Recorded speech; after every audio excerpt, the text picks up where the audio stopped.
Vamos passar à intervenção subsequente, no fundo um pouco na sequência da exposição anterior, que está a cargo do Sr. Dr. Manteigas Martins, a quem agradeço a sua disponibilidade para participar nestas jornadas e que nos vai falar sobre o impacto da pandemia no processo de despejo.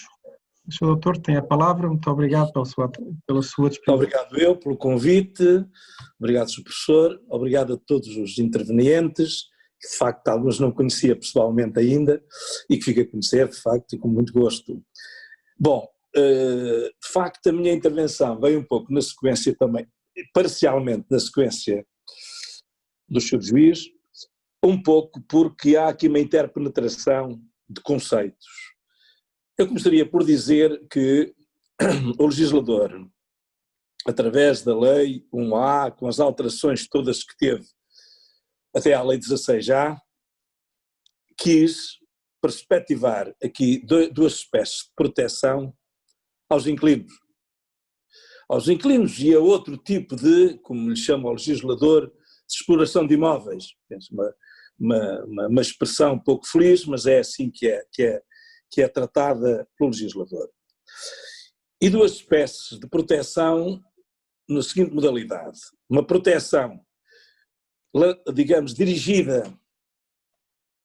a evitar que o contrato de arrendamento acabe, e isto temos essas situações no artigo 8º, ao suspender determinados efeitos, quer e falaria já deles, suspender agora até 30 de setembro os efeitos da denúncia de contratos de arrendamento habitacional e não habitacional, ou seja, quando os efeitos da denúncia ocorrerem até 30 de setembro, a denúncia não ocorre, o contrato não acaba, não termina, o contrato projeta-se até 30 de setembro. Acontece com os efeitos das denúncias que, feitas pelo senhorio, e diremos que atualmente não são muitas as denúncias que o legislador permite ao senhorio. Ou seja, praticamente resumem-se à denúncia nos contratos de arrendamento de duração indeterminada, sejam eles habitacionais ou não habitacionais, porquanto as denúncias que eram permitidas ao senhorio nos contratos de arrendamento não habitacionais, uma vez que a regra geral era de que as regras relativamente à denúncia eram determinadas pelas partes, o legislador agora, no artigo 1110-A, foi proibir. Ou seja, o legislador, ao determinar, por um lado, que os contratos de arrendamento não habitacionais, celebrados por qualquer período, e relativamente aos quais não haja a cláusula de impossibilidade de renovação, renovam-se, ou seja, o senhorio não se pode opor à renovação antes de decorram 5 anos de contrato, mesmo que o contrato tivesse sido celebrado por 15 dias, o que é possível. Bom, mas se fosse possível manter a denúncia, aquilo que teria fechado na porta teria permitido a entrada pela janela. Ou seja, neste momento, as denúncias promovidas pelo senhorio resumem-se às denúncias ad nutum, da alínea C do artigo 1101, dos contratos de duração indeterminada, ou às denúncias justificadas nas alíneas A e B do 1101, seja para habitação própria do senhorio ou dos seus descendentes diretos, seja para a realização de obras de remodelação ou restauro profundos ou para demolição. De facto, se porventura os efeitos de qualquer desta denúncia ocorrerem neste período entre março e 30 de setembro, a denúncia fica suspensa até 30 de setembro, ou seja, o inquilino não será obrigado a entregar a casa até 30 de setembro, terá que entregá-la decorrido este prazo. Também na caducidade dos contratos de arrendamento.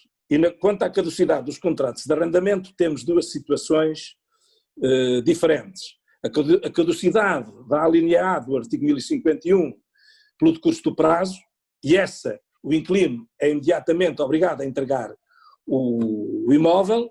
Se porventura essa caducidade ocorrer neste período entre março e setembro, o inquilino só em setembro, só no final de setembro é que terá que entregar o imóvel. A caducidade não ocorrerá.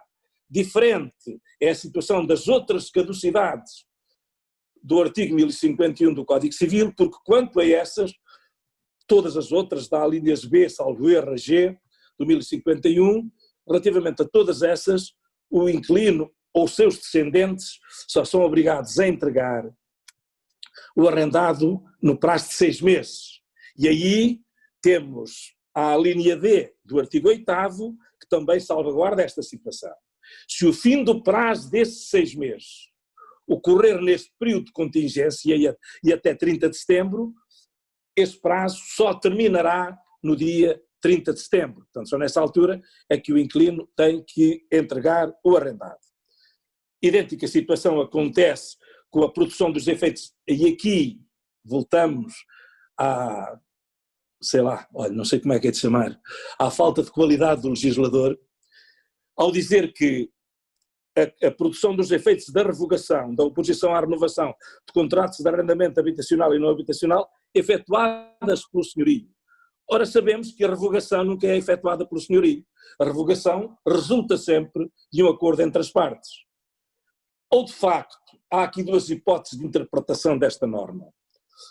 Ou, de facto, somos condescendentes com o legislador e diremos, bem, de facto, houve aqui um lapsozinho e que se calhar devia haver aqui uma espécie de vírgula e, na vez de dizer efetuadas pelo senhorio, devia ter dito efetuada, aplicando-se apenas à oposição à renovação e não à revogação.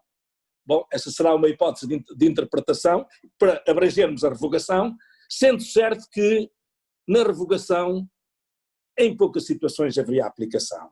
Normalmente, a renovação, quando há um acordo de revogação, os efeitos dela produzem-se com o próprio acordo. O que normalmente se prevê no acordo de revogação é que muitas vezes a entrega do bem arrendado será no momento ulterior, mas já não há contrato, a revogação o acordo de revogação fez terminar o contrato. Bom, admito que haja uma ou outra situação em que isso não aconteça e que, de facto, os efeitos da própria revogação sejam reportados a um momento ulterior e esse momento ocorra neste período a que nos referimos aqui entre março e setembro de 2020 e, portanto, aplicar-se-ia. Há quem defenda, e faria algum sentido, que o legislador não queria dizer revogação, queria dizer resolução.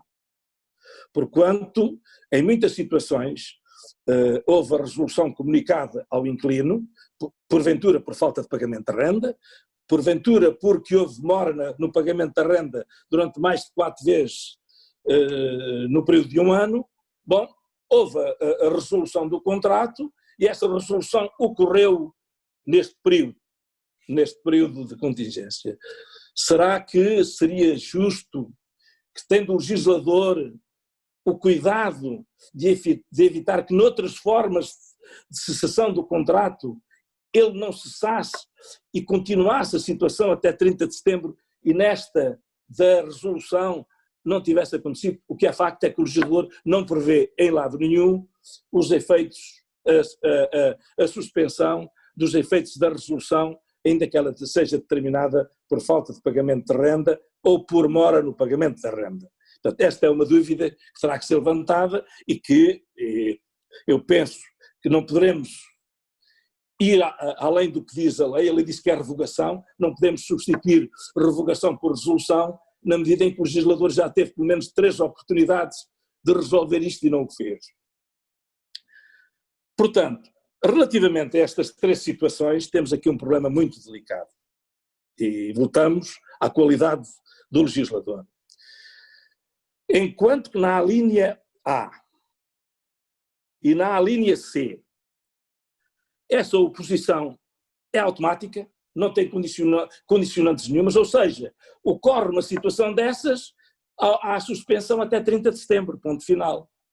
Na linha B, o legislador, tratando-se da caducidade do arrendamento, o legislador teve o cuidado de dizer que essa caducidade não se suspende se o inquilino a aceitar.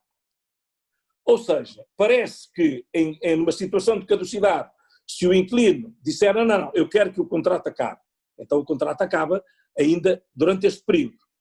Mas nas outras duas situações, em que a cessação decorra da denúncia ou decorra da oposição à renovação, ainda que o inquilino queira que o contrato acabe porque eventualmente foi avisado antes que o contrato ia acabar neste período e já arranjou uma nova casa para onde se mudar, parece que não se poderá mudar, ou mudando-se terá que pagar a renda até 30 de setembro, o que parece um absurdo jurídico. Mas é o que temos aqui. Nós não podemos ser tão condescendentes para o legislador que em 3 alíneas seguidas, numa prevê que o inquilino possa dizer eu quero acabar com o contrato, e nas outras duas não prevê essa hipótese. Diremos assim, o legislador esqueceu-se, então que raio, estão aqui mesmo pegadinhas umas às outras, e até é do meio, é na linha do meio que ele prevê que o inquilino possa dizer eu quero acabar com o contrato, nas outras duas não. É de facto uma situação delicada. Eu penso que, digamos, em termos sistemáticos, estas disposições vieram no interesse do inquilino. Ou seja, vieram permitir que o inquilino, neste período de pandemia, se visse confrontado com a necessidade de ir ao procurar uma nova casa. Mas se ele já a tem, e se isto é no interesse dele, parece que deveria poder. Mas vamos nos confrontar com situações de outra natureza, que é o senhor ir vir dizer, mas espera aí, para mim até também é bom que isto se suspenda até setembro, porque neste período de pandemia não vou conseguir arranjar novo inquilino e dá-me muito jeito de arrendar até setembro. Portanto, eu quero é que isto continue até setembro e o legislador não previu aqui que o inquilino possa cessar o contrato, porquanto o legislador diz que houve uma suspensão automática dos efeitos disto. Bom, estas as questões que fundamentalmente podem levantar-se relativamente a estas normas jurídicas, com a seguinte indicação. Portanto, vamos lá ver, aqui o legislador teve uma intervenção a montante, ou seja, teve uma intervenção sobre os contratos antes deles terminarem. E faz todo o sentido. Faz todo o sentido porquanto, nas outras situações de querer falar a seguir, que é a ação de despejo, bom, nessas situações o contrato já acabou. O contrato já acabou e já acabou antes deste período. E, portanto, se já acabou antes deste período e o inquilino ainda não entregou a casa, já se constituiu em mora quanto à entrega do arrendado e, portanto, nos termos do artigo 1045, constituindo-se em mora quanto à entrega, vê-se na contingência de ter que pagar, a título de indemnização, o dobro da renda. Ou seja, vamos situar já nestes casos do artigo 8º. Nestes casos do artigo 8º, o legislador pretendeu que o inquilino não se constitua em mora quanto à entrega no arrendado e, portanto, interveio a montante e disse o contrato não acaba aqui, acaba só a 30 de setembro. Bom, e de facto, se o inquilino, a partir de 30 de setembro, não entregar a casa, então aí constituir-se-á em mora quanto à entrega do arrendado. Vamos então agora analisar um pouco os outros casos em que o contrato de arrendamento já tinha cessado antes deste período e que o inquilino já se tinha constituído em mora e que porventura já havia uma ação de despejo, já havia um procedimento especial de despejo ou já havia um processo executivo para a entrega de coisa imóvel arrendada. Bom, neste caso concreto e na minha opinião, continua o legislador a deixar-nos imensas dúvidas. Porquanto uma coisa é uma ação de despejo, que até naturalmente, em princípio, na ação de despejo pode já ter acontecido, ainda não houve resolução do contrato, o contrato ainda não terminou, resolução, caducidade ou outra forma de término do contrato. Portanto, a ação de despejo destina-se a fazer cessar, pode destinar-se a fazer cessar a entrega, noutros destina-se mesmo a promover a entrega quando não há título executivo. Mas são raros os casos em que isso acontece. Neste momento, ou há uma sentença e estamos na entrega de coisa imóvel arrendado, ou há, de facto, a reunião das condições que permitem avançar para o procedimento especial de despejo. Bom, quando o legislador, e é esta a grande dúvida, quando o legislador diz o seguinte, as ações de despejo, os procedimentos especiais de despejo e os processos para entrega de coisa imóvel arrendada, quando o arrendatário por força de decisão judicial a proferir, possa ser colocado em situação de fragilidade por falta de habitação própria ou por outra razão social imperiosa, bom, dá a sensação que há de haver uma decisão por proferir. E eu, na maior parte dos casos, não sei qual é. Ou seja, se estivermos no âmbito do PED, em que o contrato já acabou por caducidade, já acabou por resolução, já acabou por denúncia, bom, em princípio, ou o inquilino vem impugnar esse facto, que o contrato tenha acabado, ou não. Portanto, se ele não vier dizer o contrato não acabou por isto ou por aquilo, ele pode vir apenas dizer não, o contrato de facto acabou, como acontece no diferimento da desocupação que ocorre no 15N e que ocorre também nas execuções para entrega de imóvel arrendado, em que o inquilino não põe em causa minimamente que tenha que entregar a casa, só que diz, eu estou numa situação de desemprego disto ou daquilo e portanto não peço ao seu juiz que me difira aí a desocupação, parece que estaremos aqui numa situação muito semelhante em que o inquilino que porventura se venha a ficar colocado numa situação de fragilidade, porque pode não ser, o inquilino já pode tentar ter resolvidas a sua situação de habitação, etc, etc. Portanto, parece que, pela maneira como está escrito isto, terá que ser o inquilino a vir o inquilino, parece-me, vir ao tribunal, dizer, senhor juiz, está aí um processo a correr, seja de despejo, seja PED, seja para entrega de coisa imóvel arrendada, está aí um processo a correr, mas eu que não tenho nada para dizer contra a circunstância de o contrato ter acabado, não tenho razão nenhuma para impedir isso, mas eu estou mal, eu não tenho outra casa para morar, ou, portanto, se o doutor juiz suspenda lá aí o processo ou obrigue à linha C. Bom, e agora a minha dúvida é esta, o que é isto? É um incidente? É que, por exemplo, relativamente ao número 7, em que se põe a questão, e já falarei depois uma linha disso, em que se põe a questão de porventura, que o Sr. Juiz já colocou muito bem e profundamente em que se põe esta questão, o legislador diz que se trata de um incidente que o juiz deve decidir em 10 dias. Então, aí em cima, na linha C, que é isto? Não é um incidente?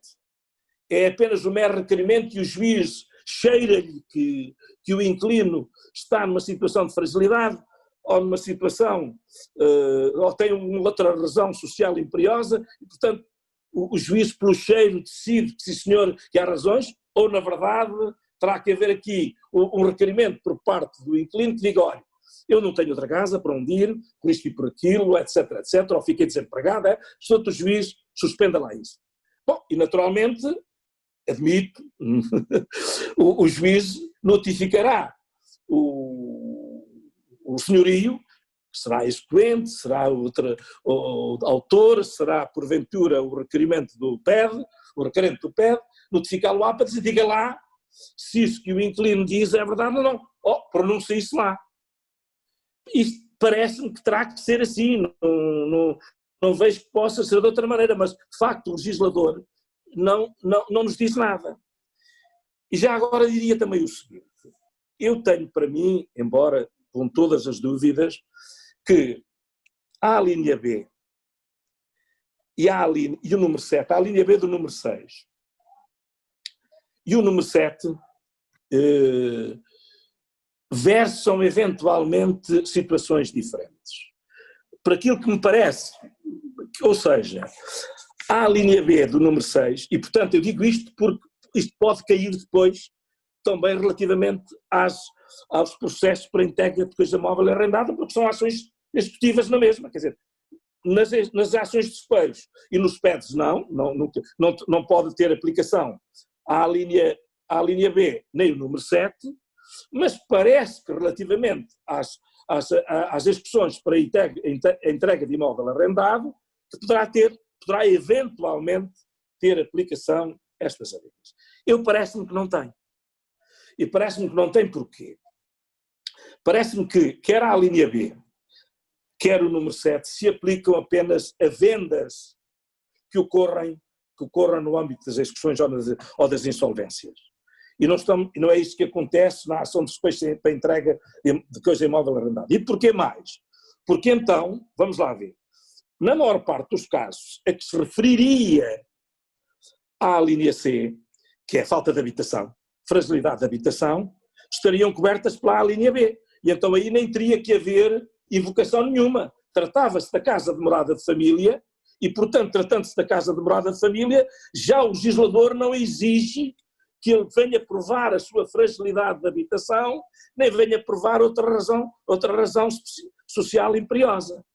Portanto, não faria muito sentido à linha, relativamente, que a linha B se aplicasse às execuções para a entrega de coisa imóvel arrendada, porque senão, então, essas situações seriam tratadas de maneira diferente. Parece-me, embora literalmente parece poderem ser aplicados. E porquê é que eu penso que são duas situações diferentes? Parece-me que, de facto, a linha B se aplica às situações de habitação e que o número 7 terá aplicação fundamentalmente ou só a situações não habitacionais.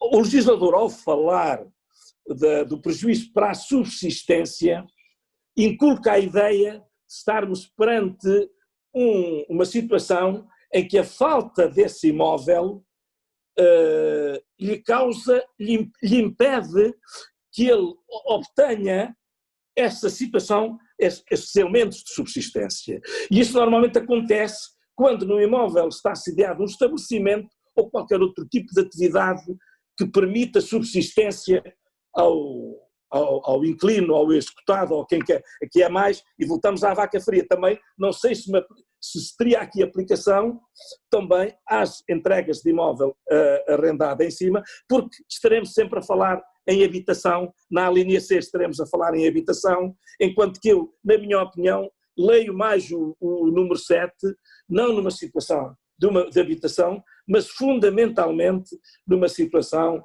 de arrendamento ou de imóveis que antes da entrega estariam a ser usados para fins não habitacionais e que permitiriam a subsistência do executado.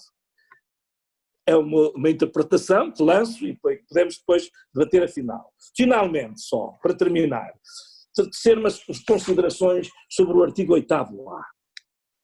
O artigo 8º-A diz que o encerramento de instalações e estabelecimentos ao abrigo de disposição legal ou medida administrativa aprovada no âmbito tal, não pode ser invocado como fundamento de resolução, denúncia, a outra forma de extinção de contratos de arrendamento não habitacional ou de outras formas contratuais de exploração de imóveis, nem como fundamento de obrigação de desocupação de imóveis em que os mesmos se encontrem instalados. Bom, tem aqui de facto aplicação àquela expressão que utilizei antes de começarmos aqui a nossa conferência, que foi de que, para mim, isto é de facto uma disposição de varrimento. Quer abranger tudo aquilo que o legislador não sabe o que é. Portanto, para a hipótese de haver alguma coisa em que eu não pensei, está aqui tudo. Bem, porquanto, vamos lá ver, se nos reportarmos apenas às situações de arrendamento, em princípio isto não teria praticamente aplicação a situação nenhuma. E porquê? A resolução por encerramento do estabelecimento, e estamos a falar digamos, de arrendamentos não habitacionais, só ocorre decorrido um ano desse encerramento. Bem, a menos que o legislador esteja a pensar que este processo transitório e excepcional dura mais de um ano, porque caso contrário, em princípio, este encerramento, ainda que não houvesse disposição legal nenhuma, nunca motivaria a resolução dos contratos, sendo certo que a resolução é uma norma, os fundamentos de resolução contratual nos contratos de arrendamento é uma norma imperativa, portanto nem os contratos se podem prever diferentemente. De facto, há muitos outros contratos a que não se aplica o regime do arrendamento, designadamente de ocupação de espaço em centros comerciais, etc. Locação, eventualmente locação financeira, etc. Em que os próprios contratos em si preveem que o inquilino não pode encerrar o estabelecimento.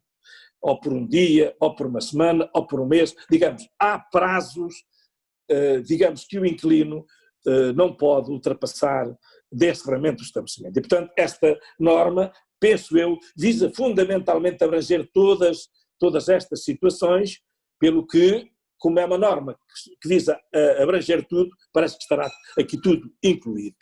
A questão que se me levanta é a seguinte, e com isto terminaria, é a de saber se, porventura, o inquilino que durante este período da pandemia esteja encerrado durante, por exemplo, 5 meses, por força da lei ou de outra norma administrativa, e na sequência do término dessa situação, por uma razão de interesse pessoal ou por outras razões económicas, mantivesse a situação, o estabelecimento encerrado durante mais 7 meses. Ora, considerando os 5 mais 7 que decorreriam sequentemente para umas obras que quis realizar, que não fossem indispensáveis, para eventual, porque entendeu que abrir agora era ruinoso, o que porventura tiraria digamos, de proveito, não chegaria para pagar as despesas, bom, e que estaria encerrado durante mais 7 meses e com isso completaria 12. Será que esses 5 meses em que ele esteve encerrado por força de uma norma legal ou regulamentar no âmbito do Covid poderiam ser considerados para efeito amanhã da resolução? Isso entendo que não. Entendo que, se efetivamente decorridos este período, ainda não sabemos qual vai ser, se porventura ele não abrir e só se mantiver encerrado durante mais de um ano, é que se verificará o fundamento da resolução do contrato de arrendamento. E com isto termino e muito obrigado. Muito obrigado, Sr. Dr. Manteigas Martins, pela sua exposição. Se me é permitido, eu deixaria aqui umas reflexões muitíssimo breves sobre esta exposição do Dr. Manteigas Martins, e faço agora, enfim, pelas circunstâncias, ser mais fácil agora do que mais tarde, depois da exposição da doutora Elsa Dias Oliveira. Bom, é claro que vai levantar muita questão na jurisprudência a articulação entre o artigo 6º, a linha B, perdão, o número 6, a linha B, do artigo 6A e o número 7 desse artigo 6A.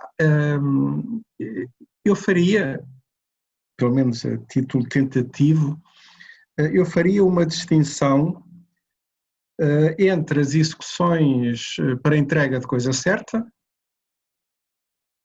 e essas são aquelas a que se referiria à linha B do número 6, e as execuções para pagamento de quantia certa, em que estariam abrangidas pelo artigo 7º, sendo certo que a casa de morada de família tanto pode ser afetada num caso como no outro. Eu diria que a linha B seria uma norma especial perante aquelas normas que agora não tenho presente quais são concretamente os artigos que na execução para pagamento, para entrega de coisa certa protegem o inquilino. Portanto, teríamos aqui uma norma especialíssima perante estas normas que já são algo especiais no regime da execução para pagamento de quantia certa, e teríamos no artigo 7º a situação em que qualquer imóvel, incluindo a casa de morada de família, é abrangida pela execução, mas é abrangida pela execução pela circunstância de haver, por exemplo, uma garantia real sobre essa mesma casa e, portanto, enfim, ser abrangida pela execução, mas não numa execução para entrega de coisa certa, entenda-se casa de habitação ou casa de morada de família, mas ser abrangida por uma outra circunstância. Bom, estou totalmente de acordo com o Sr. Dr. Manteigas Martins, que o legislador genericamente não ajudou nada na interpretação destes preceitos. Por exemplo, creio que a linha B enfim, não interessa estar a considerar, é secundário, mas acho que é a linha B do número 2, tem uma redação absolutamente tortuosa e muito difícil de interpretar. Mas eu queria referir-me, a esta, na linha C, do número 6, a esta expressão por força da decisão judicial final a proferir. O Dr. Manteigas Martins entendeu, e vê, é uma interpretação perfeitamente possível, que isto era uma decisão que o juiz iria proferir posteriormente. E o Sr. Dr. Manteigas Martins perguntava, aliás, com toda a justificação, mas que decisão é esta? Será, no fundo, uma decisão a proferir no âmbito de um incidente inominável, digamos assim? Enfim. Eu faria uma outra, deixaria aqui uma outra possibilidade de interpretação. Esta expressão por força da decisão final a proferir não é, digamos assim, uma coisa a acontecer no futuro, mas é aquela decisão final que o juiz está a proferir naquele momento. Portanto, talvez pudesse acrescentar aqui, por falta de habitação própria, por força da decisão judicial final que o juiz está a proferir. Quer dizer, portanto, não seria uma decisão futura, seria a decisão final que o juiz está a proferir, e seria nessa decisão final, que aliás parece que faz algum sentido que assim se possa entender, seria nessa decisão final que o juiz, nas circunstâncias que a linha refere, situação de fragilidade, etc., digamos assim, suspenderia a eficácia da própria decisão. Enfim, seria uma interpretação possível. Em relação ao artigo 8º,